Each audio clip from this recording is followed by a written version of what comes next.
कहते हैं कि जिंदगी में सबसे बड़ी दौलत सिर्फ पैसा नहीं बल्कि एक नेक अमल है जो इंसान के मरने के बाद भी जिंदा रहता है। कई साल पहले एक छोटे से गांव में अकरम नाम का एक मजदूर रहता था। वो गरीब जरूर था लेकिन दिल का बहुत बड़ा। रोज शाम को जब काम से वापस आता तो रास्ते में एक यतीम बच्ची को खाना खिला देता।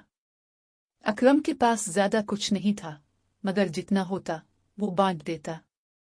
गांव वाले अक्सर इस पर हंसते और कहते, अकरम खुद के पास कुछ नहीं, दूसरों को क्यों देता है। अकरम सिर्फ मुस्कुरा कर कहता, शायद ये छोटा सा नेकी का अमल ही कल मेरे काम आ जाए। सालों बाद अकरम का इंतकाल हो गया। गांव वाले भूल गए, लेकिन वो यतीम बच्ची जवान हुई, तालीम हासिल की और एक बड़ी डॉक्टर बन गई।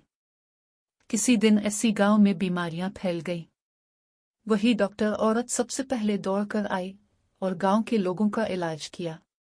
उसने कहा, ये गांव मेरा कर्जदार है, क्योंकि यहाँ के एक मजदूर ने मुझे बचपन में भूख से बचाया था।